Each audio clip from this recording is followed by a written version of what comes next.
우리 같이 마태복음 2장 5절에서 11절까지 말씀을 봉독하도록 하겠습니다.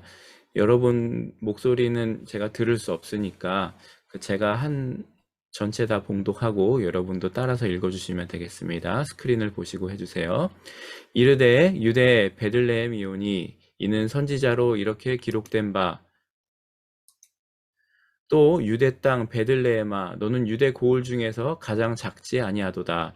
내게서 한 다스리는 자가 나와서 내 백성 이스라엘의 목자가 되리라 하였음이니이다.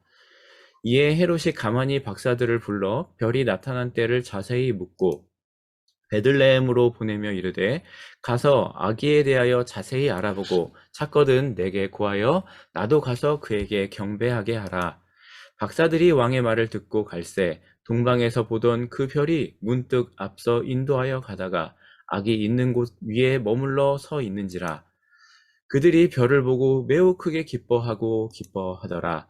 집에 들어가 아기와 그의 어머니 마리아가 함께 있는 것을 보고 엎드려 아기께 경배하고 보배합을 열어 황금과 유향과 몰약을 예물로 드리니라.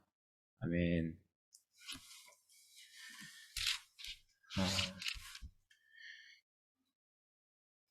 여러분, 우리가 먼저 오늘 작은 빛, 희망의 빛이라는 제목으로 하나님 말씀을 나누고자 합니다. 여러분, 예수님께서 이 태어나심에 대해서, 그 성경은요, 복음서에서 두 군데서 이야기를 하고 있습니다. 하나는 마태복음이고요, 다른 하나는 누가복음입니다. 이 두 군데에서 다루고 있는데, 예수님의 이 출생 이야기에 대해서 누가는, 이제 동방 박사와 헤롯의 두 살 아이 이하의 그 남자아이를 죽인 이야기를 다루지 않고 있고요. 이제 이거는 마태복음에서만 다루고 있습니다.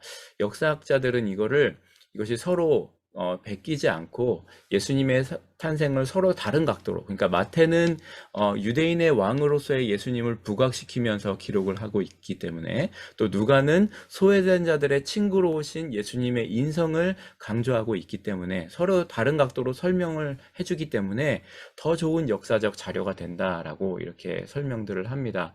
어쨌든 오늘 이제 대강절 시리즈 말씀을 마태복음에서 이제 누가복음 다루다가 마태복음을 다루는 이유는 누가복음에 나오지 않는 이 별을 따라 예수님께 경배하러 온 이 동방 박사들에 대한 내용을 다루고자 함이기 때문에 오늘 말씀을 마태복음에서 나눕니다.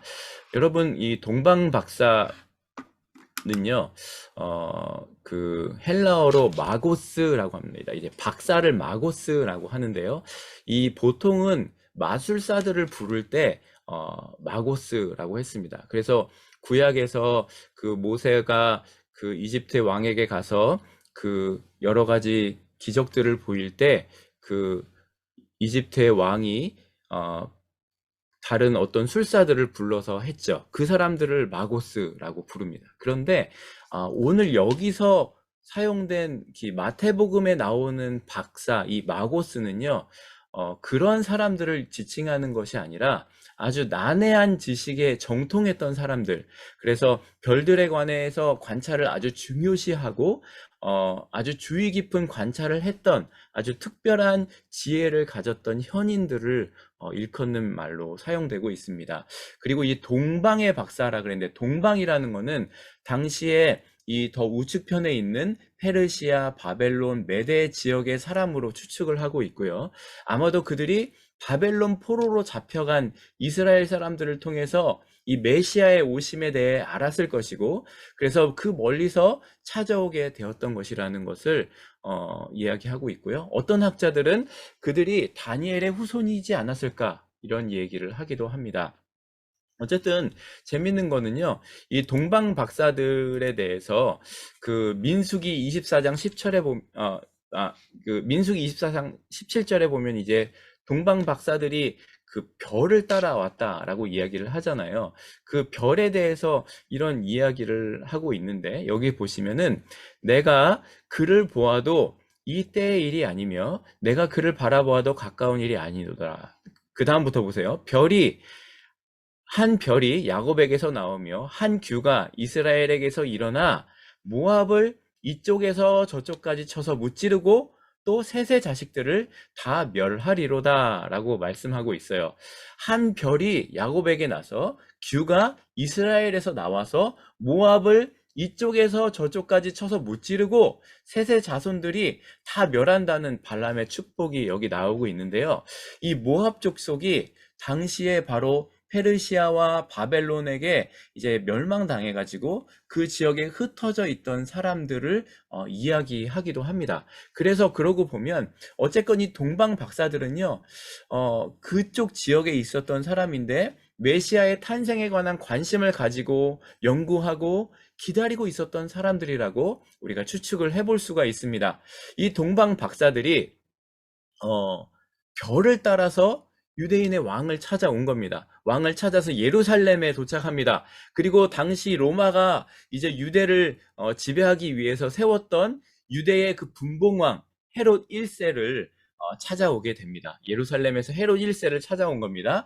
이때 동방 박사들이 말하는 게 유대인의 왕으로 나시니가 어디 있냐라는 겁니다. 이미 태어난 거예요. 왕으로 나시니가 어디 있냐라고 묻습니다. 그 말을 듣고 헤롯과 예루살렘이 난리가 나게 됩니다. 헤롯에 대해서 좀 아셔야 되는데, 헤롯은요, 이제 기원전 4세기에 죽었던 사람인데, 그 말년이 정말 끊임없는 의심과 모함과 처형으로 얼룩졌던 사람들입니다. 헤롯은 나중에 유대인의 왕으로 태어났을 법한 시기에 태어난 모든 2세 미만의 남자아이를 죽일 것을 명하게 되는 그런 일을 하게 되죠. 어쨌든 헤롯은 그런 사람인데요. 헤롯 1세는요, 서기관들을 모아서 그러면 메시아인 그리스도가 어디서 나겠느냐라고 물으니까 학자들이 미가서 5장 2절의 말씀을 인용해서 유대 땅 베들레헴에서 나올 것이라고 이야기를 합니다. 헤롯은 유대인의 왕을 찾아서 이제 떠나가는 그 베들레헴을 향해서 가는 동방 박사들에게 이제 당부를 합니다. 거기 가서 아이를 찾아보고 자신에게도 좀 알려달라고. 나도 경배하겠다고. 근데 사실은 가서 죽이려는 것이었죠. 하여튼 그 말년의 헤롯이 그러한 사람이었는데 이제 박사들이 그러한 이야기를 듣고 예루살렘에서 나오니까 동방에서 자기들이 보았던 그 별이 문득 앞서서 인도하여서 아기가 있는 곳에 머물러 서게 됐다는 겁니다. 이 얘기를 들어보면 별이 굉장히 높은 곳에 있으면 찾기가 어렵잖아요. 낮은 곳에서 그쪽으로 이 동방 박사들을 안내한 것 같습니다. 그래서 그곳에 머물러 서서 박사들이 그 별을 보고 기뻐하며 따라가서 그 집에 들어가서 이제 아기와 그 어머니 마리아를 보고 엎드려서 아기 예수님께 경배를 하고 보배합을 열어서 황금과 유향과 몰약을 예물로 드리고 돌아가게 되는 내용이 오늘 우리가 본문의 말씀입니다. 저는 근데 이 말씀을 읽으면서 왜 동방 박사들이 그 먼 길을 왔을까? 그런 생각이 들었습니다. 하나님, 좀, 그 근처에 있던 목동을 부른 거는 우리가 이해가 되는데, 그때 깨어 있었던, 왜 하필 그렇게 먼 곳에서 어떠한 사람들을 이렇게 이 먼 길까지 불러왔는가? 그런 생각이 듭니다. 너무 의아하지 않으세요? 왜 그렇게 이 동방 박사들이 먼 곳에서 굳이 거기까지 왔을까 하는 질문이 생깁니다. 여러분, 그들이 온 거리를 한번 생각을 해보세요. 그들이 정확히 어디서 왔는지는 모르지만은요, 이 페르시아 지역이라고 한다면 페르시아에서 예루살렘까지 거리가 대략 지금의 이제 그 구글 지도로 보면은 이라크나 이란입니다. 그러니까 예루살렘에서 이라크, 이란 이렇게 더 멀리 떨어져 있는데 이라크의 지금 구글 지도로 예루살렘에서 딱 보면은 예루살렘에서 이라크까지가 1600km예요. 그리고 이란까지가 그 이란의 테헤란까지가 1900km입니다. 그러면 이 거리가 엄청난 거리잖아요. 이 거리를 이 정도 거리면은 낙타를 타고 가면 낙타가 보통 하루에 30km 정도 이동을 하는데요. 막 이걸 쉬지 않고 가면은 한 63일 걸리는 그런 거리인 거예요.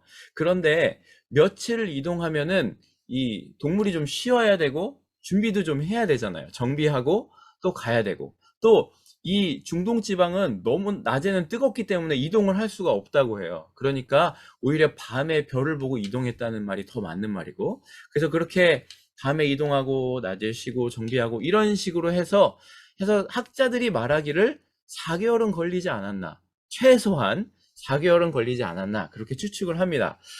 어쨌든 오늘 본문도 이 동방 박사들이 그곳에 가서 어, 그, 어, 그곳에 가서 이제 예수님을 만나게 되는데, 예수님을 만났을 때 동방 박사들이 예수님이 갓 태어나셨을 때 그곳에 도착한 게 아니라는 거예요. 먼저 예루살렘에 와서 그 헤롯 1세에게 유대인으로의 왕으로 나시니가 어디 있냐라고 얘기했을 때 이미 나셨다는 걸 알고 있는 거죠. 그리고 그들이 그 먼 길을 왔던 기간을 생각하면은 이미 예수님은 구유에 누워 계신 것이 아니죠. 구유에 누워 계신 것이 아니라 이제는 이제 방을 구해서 집에 계셨을 거라는 거예요. 근데 그때에 그 증거가 오늘 본문 11절에 나옵니다. 11절에 보면은 거기서 뭐라고 얘기를 하냐 하면 집에 들어가 아기와 그 어머니 마리아가 이렇게 나오고 있어요. 그러니까 지금 마구간에 들어가는 게 아니라 집에 들어가서 누워 계시는, 몇 개월 되셨는지는 모르겠지만 1년 미만 된 그 예수님과 어머니 마리아를 만났다는 거예요. 어쨌든 그래서 마리아를 만나고 그 예수님의 태어나시고 천사를 통해서 인도받은 목자들이 오고 난 후에 4개월에서 1년 정도 안에 그들이 도착했을 것이라고 추정을 학자들이 합니다. 어쨌든 그 당시에 그 위험한 길을, 그것도 왕에게 바치는 3가지 예물을 가지고 낙타를 타고 온 거예요. 그들이 근데 왜 온 것인가 하는 거예요.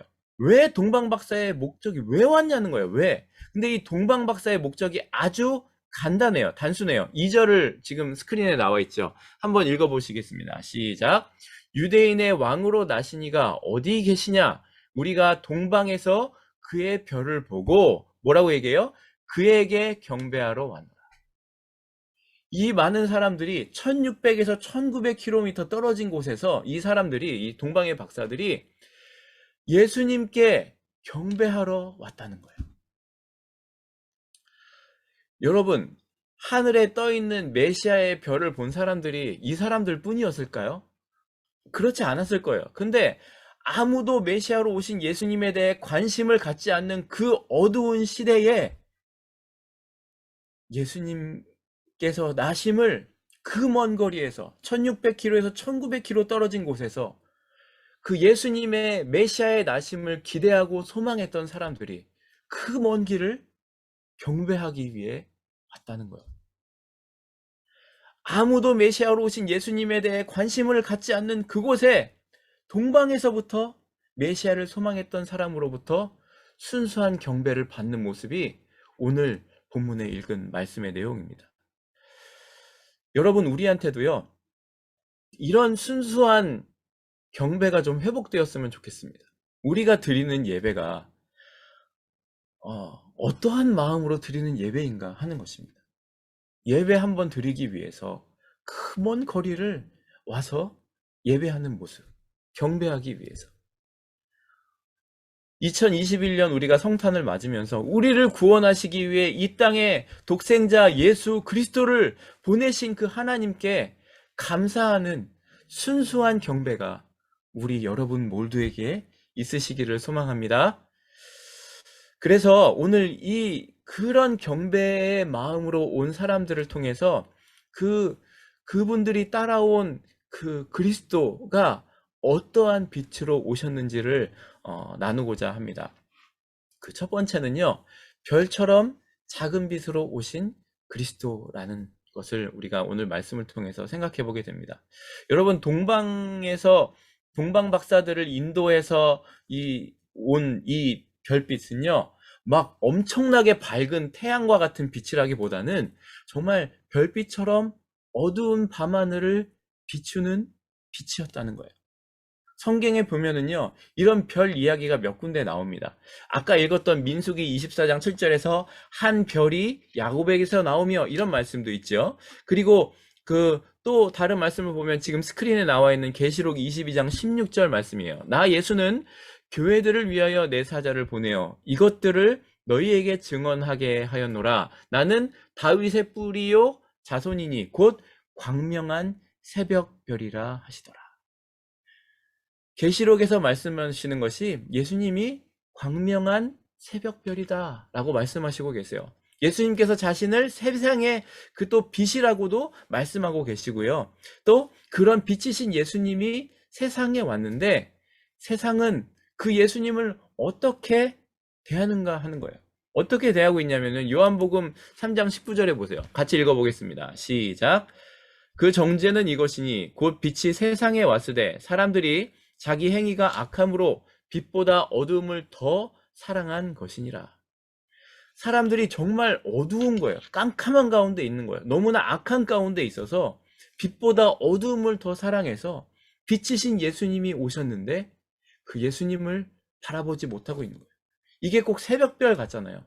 어두운 캄캄한 곳에 그들을 비추는 빛이신 새벽별 같으신 예수님으로 오셨다는 거예요. 요한복음 8장 12절 보세요. 예수님께서 자신을 빛이라고 말씀하시는데 읽어보세요. 시작. 예수께서 또 말씀하여 이르시되 나는 세상의 빛이니 나를 따르는 자는 어두움에 다니지 아니하고 생명의 빛을 얻으리라. 19절 요한복음 9장 5절입니다. 시작. 내가 세상에 있는 동안에는 세상의 빛이로라 라고 말씀합니다. 예수님께서요, 성경이 뭐라고 말하고 있어요? 예수님을 새벽별, 세상의 빛이다 라고 이렇게 말씀하시고 계시는데요. 이 말씀을 통해 보면은 만약에 예수님께서 세상에 지금 딱 태어나실 때 태양처럼 아주 강렬한 빛으로 온 세상 사람들이 다 볼 수 있는 그런 빛으로 나타나셨다면 아무도 모를 수가 없는 거잖아요. 근데 예수님께서는요, 별빛처럼 어두운 곳에 밤하늘에 가냘픈 빛으로 나타나셨기 때문에 나타나셨다는 거예요. 사람들은 근데 그 어두움 가운데 있어서 그 주님을 잘 보지 못했다는 것입니다.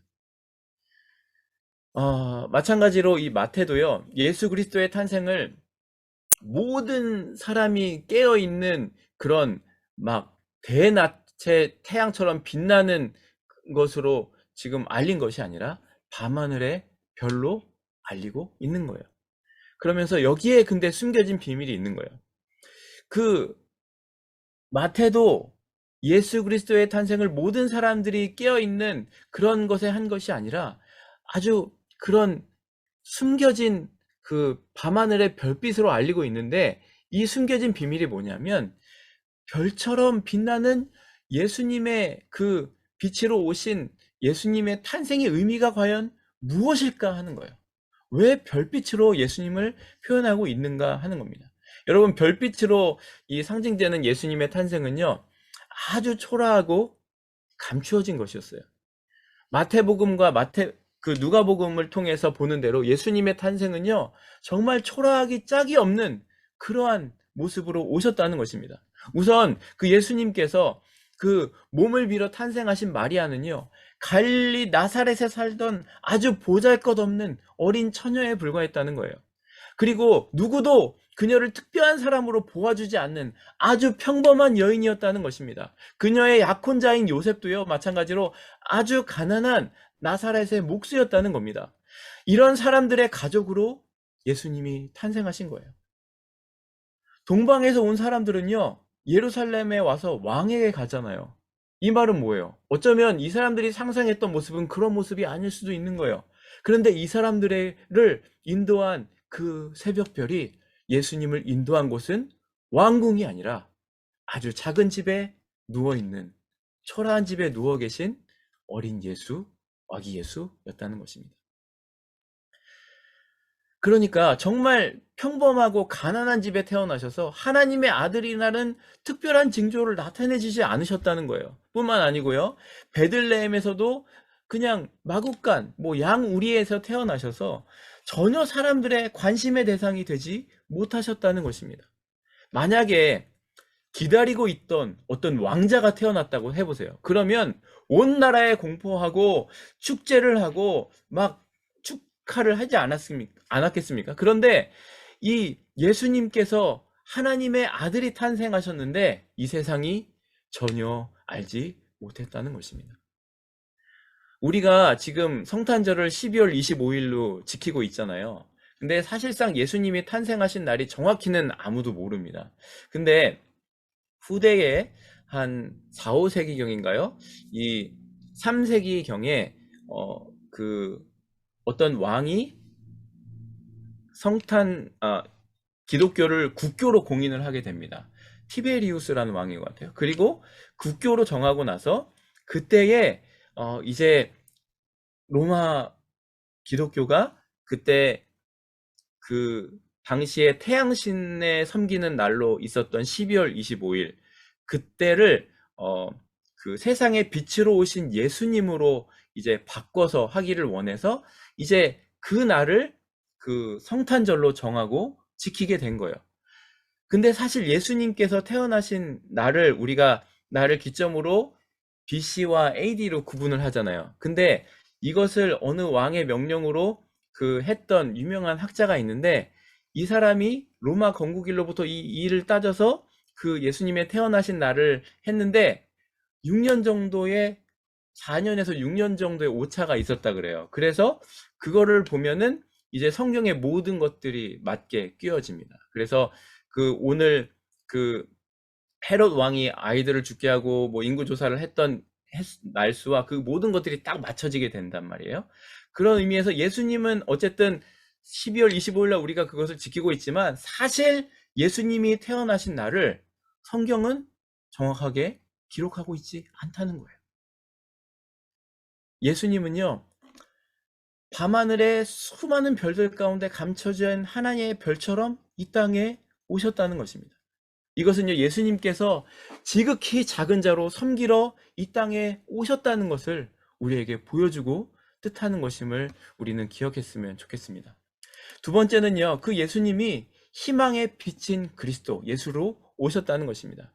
예수님은요, 별처럼 이 땅에 어두운 밤중에 태어나셨지만 그는 희망의 별로서 모든 사람들에게 희망을 갖기 위해 오셨다는 것을 우리가 기억해야 됩니다. 새벽별은요, 언제나 항상 희망을 상징하는 것으로 나타나고 있습니다. 새벽별은요, 어두운 밤이 곧 거치고 새벽이 온다는 희망을 사람들에게 주는 것이기도 하고요.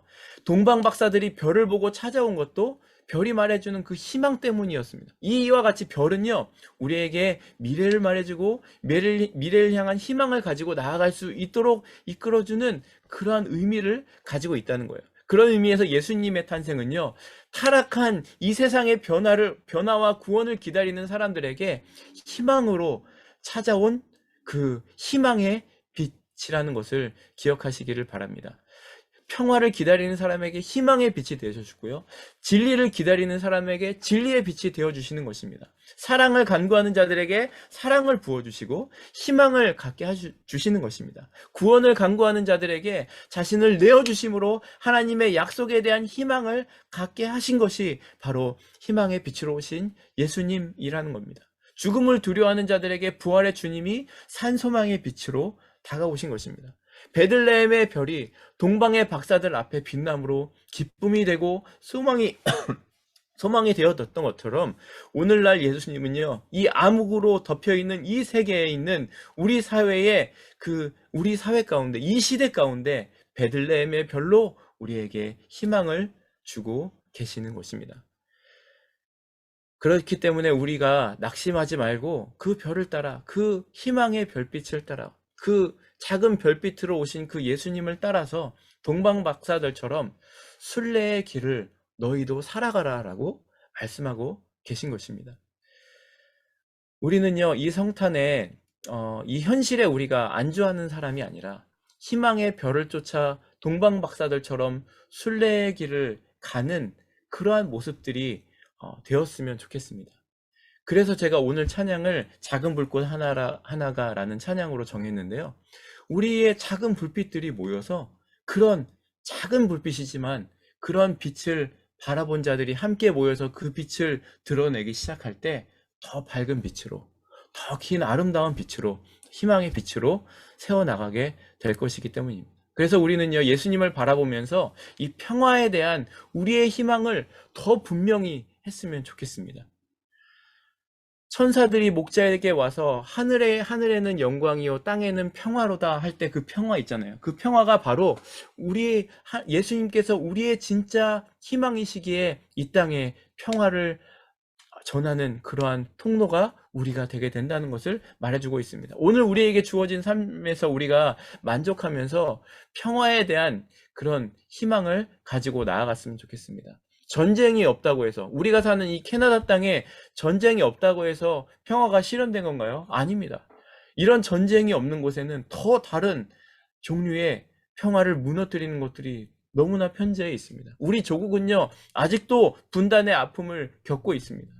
사회들은요, 민주국가, 우리가 그런 곳에 살고 있다고 하지만 많은 갈등과 불안을 우리는 안고 살아가고 있잖아요. 경제 발전 추구하고 있는데 그렇게 하다 보니까 도덕을 상실한 나라가 되어버리기도 했고요. 정치인들은 더 실망한 모습으로 나아가고 있습니다. 환경은 어때요? 더 나날이 타락해가고 나날이 파괴되어가고 있다는 것입니다. 여러분, 예수님은요, 이런 모든 것들을 몰아내고 파괴된 인간성과 환경을 구원해서 평화의 세계를 이루시기 위해 이 땅에 오셨다는 것을 믿으시기 바랍니다. 예수님은요, 그렇게 오셨다는 거예요. 예수님이 우리에게 주시고자 하는 그 평화를 이룰 때까지 우리는 동방박사들처럼 순례의 길을 멈추어서는 안 된다는 것을 기억하시기를 바랍니다. 성탄은요, 우리가 낙심하지 말고 하나님의 약속을 바라보며 평화와 사랑이 있는 나라를 향하도록 희망을 새롭게 하는 절기가 되어야 할 것입니다. 그래서 오늘 말씀을 정리하면은요, 호세아서 6장 3절에 보면은 이런 말씀이 있습니다. 같이 한번 읽어보겠습니다. 시작. 그러므로 우리가 여호와를 알자. 힘써 여호와를 알자. 그의 나타나심은 새벽빛같이 어김없나니 비와 같이 땅을 적시는 늦은 비와 같이 우리에게 임하시리라 하니라. 아멘. 여러분, 하나님의 나타나심은요, 무엇 같다고 얘기하고 있어요? 새벽빛 같다라고 말씀하고 있습니다. 새벽빛 같다. 하나님은요, 새벽빛 같은 분이시라는 거예요. 새벽빛이 무엇입니까? 새벽빛은요, 이렇게 해가 쫙 떠오르는 그 일출을 뜻하는 것과 똑같습니다. 여러분, 햇빛이요, 일정하게 계속해서 이렇게 뜨고 지지 않는다면 지구 생태계는 완전히 타서 없어졌거나 다 얼어붙었을 것입니다. 근데 우리 하나님은 어떤 분이시냐 하면은요, 이 새벽빛처럼 또 그렇게 일정하게 우리에게 비추어 주셔서 우리를 살아내게 하시는 하나님이라는 거예요. 그래서 그 히브리서 13장 8절 말씀을 제가 밑에 붙여놨는데요. 예수 그리스도는 어제나 오늘이나 영원토록 동일하시니라 라는 이 말씀처럼 우리 주님은요, 언제나 영원토록 동일하시고 새벽빛 같으신 분이시라는 겁니다. 그래서 우리가 힘써 주님을 아는 자로 새벽빛같이 우리에게 계속해서 그런 빛을 주시고, 그리고 그러한 빛에 따라서 순례의 길을 살아나가기를 원하시는 그 주님의 모습을 우리에게 보여주고 따르라고 말씀하고 있는 것입니다. 예수님은요, 자신을 과시하러 오신 것이 아니라는 거예요. 고난의 종으로 섬기려 오셨고, 작은 별처럼, 작은 겨자씨처럼 하늘의 미랄처럼 이 땅에 탄생하신 분이시라는 겁니다. 예수님은요, 결코 자기 생일도 알리지 않으셨어요. 왜? 그것이 중요한 것이 아니거든요. 내가 이곳에 오심이 더 중요하시다는 거예요. 나심이 아니라 오심이 더 중요하다는 거예요. 주님이 왜 오셨는지를 알아야 된다는 거예요. 그래서 우리에게 더 중요하게 여겨져야 되는 것은 우리를 위해 죽으시고 부활하신 그 부활의 주님이 더 중요하게 여겨지고, 그 오심의 이유를 아는 자로 순례의 길을 걸어가는 우리 모두가 되어야 된다는 것을 오늘 말씀을 통해서 발견하게 됩니다. 여러분, 우리는요, 어쩌면 이 시대가 점점 더 캄캄하여 가고 어두워져 갑니다. 그런데 이 시대 속에서 우리는 그러한 밤하늘의 별처럼, 새벽의 별빛처럼 겸손하게 빛을 발하고, 이번 성탄절부터는 더 그러한 빛으로 우리가 살아가기를 원한다고 다짐하시고, 또 여러분 마음 가운데 우리를 위해 왜 오셨는지, 그러한 오심의 그 주님의 그 사랑을 아는 자로 순례의 길을 걸어가시는, 저 먼 곳에서부터 1600km, 1900km가 되는 거리에서부터 주님을 경배하기 위해 왔던 동방 박사들처럼 우리도 그러한 간절한 마음과 주님을 향한 그 마음을 가지고 하나님께 예배하기로 결단하는 여러분 모두가 되시기를 소망합니다. 그래서 이번 성탄은 여러분 낙심하지 마시고 하나님의 약속 더 바라보시면서 평화와 사랑이 있는 그런 주님의 그 아름다운 빛을 세상에 작은 빛이지만 우리의 삶 가운데서 비추어서 드러내는 삶, 그리고 희망의 빛을 우리를 통해서 드러내는 삶 살기로 작정하시는 여러분 모두가 되시기를 소망합니다. 우리 같이 찬양하고요, 함께 기도했으면 좋겠습니다.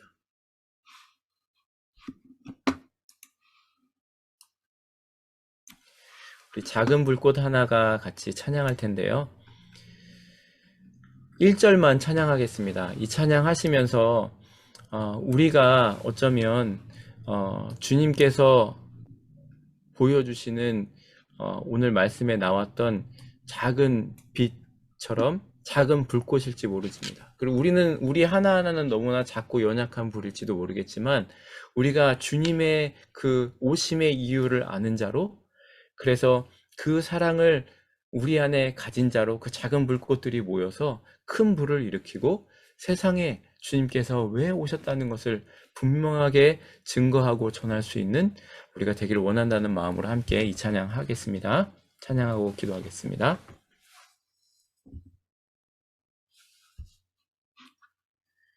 제가 찬양할 텐데요, 반주가 없어요. 그래서 그냥 함께 찬양하도록 하겠습니다. 작은 불꽃 하나가 큰 불을 일으키어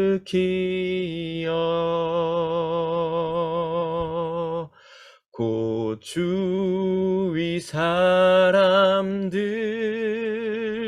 그 불에 몸 녹이듯이 주님의 사랑이 같이 한 번 경험하면 그의 사랑 모두에게 전하고 싶으리. 처음부터 다시 한번 작은 불꽃 하나가, 작은 불꽃 하나가 큰 불을 일으키어 곧 주위 사람들 그 불에 몸 녹이듯이 주님의 사랑이 같이 한 번 경험하면 그의 사랑 모두에게 전하고 싶으리. 산 위에 올라가서, 산 위에 올라가서 세상에 외치리. 내게 임한 주의 사랑 전하기 원하네. 여러분, 이 시간 같이 함께 기도하겠습니다. 그렇습니다. 하나님, 그렇습니다. 예수님께서 이 세상 가운데 작은 불꽃으로 우리에게 오셨습니다. 그런데 우리는 그 주님의 오심이 어떠한 것인지, 주님을 향해 그 먼 곳으로부터 경배하기 위해 왔던 그런 그 동방 박사의 마음이 어떠한 것이었는지, 주님께서 우리가 어떠한 마음으로 살아가기를 원하는지 우리는 너무나 모르고 성탄절을 맞이하고 그동안 보내왔는지도 모릅니다. 그런데 이번 성탄절은 우리가 그런 작은 빛으로 오신 주님, 그리고 그 빛을 따라 순례의 길을 따라가는 우리의 삶이 되기를 원한다고, 또한 그러한 하나님의 사랑이 그 하나님의 사랑을 따라 오늘도 그 하나님의 평화의 하나님으로 오신 그 평화의 하나님으로 오신 하나님을 세상에 증거하고 전할 수 있는 사람으로 살기를 원한다고 우리 함께 같이 기도하겠습니다. 기도합니다. 하나님 아버지,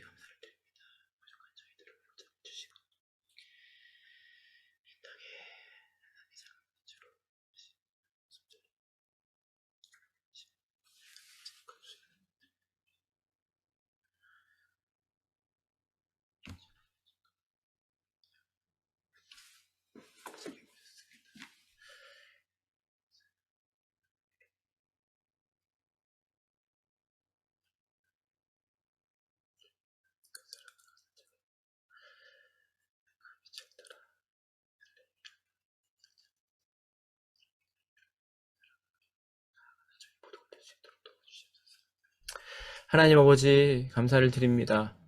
오늘 말씀을 통해 하나님은 높고 높으시고 정말 가장 밝으시고 빛나는 태양보다 더 밝으신 하나님이시지만, 이 땅에 오실 때 가장 낮고 천한 자리에 작은 별빛처럼 우리 가운데 오신 하나님의 그 구원자 예수님을 우리가 오늘 말씀을 통해서 만나고 발견하게 하여 주심을 감사를 드립니다.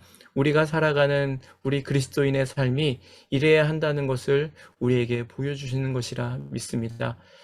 동방 박사들이 그 작은 빛을 따라 그 먼 거리를 경배하기 위해 왔던 것처럼, 우리도 살아가며 우리의 삶 속에서 그 주님의 그 새벽 별빛 같은 작은 빛이지만 강한 그 빛을 따라 우리도 순례의 길을, 믿음의 길을 걸어갈 수 있는 모두가 되게 하여 주시고, 우리의 삶을 통해서 그 주님의 빛 되심이 드러나고 주님의 그 평화의 빛 되심이 드러나는 모두가 되게 하나님 도와주시옵소서. 하나님, 이 세상을 살아가면서 그리스도인으로서 우리가 이러한 온전한 빛으로 살아갈 수 있도록 하나님 도와주시고, 우리와 우리의 자녀들에게 이러한 빛 되신 예수님을 삶으로 증거하며 경험하고 그 세상을 향해서 그러한 빛을 증거하며 비춰내는 우리 작은 빛들, 우리 장로교회가 될 수 있도록 하나님 도와주시고 함께하여 주시옵소서. 우리가 불렀던 찬양의 고백처럼 우리는 하나하나는 작지만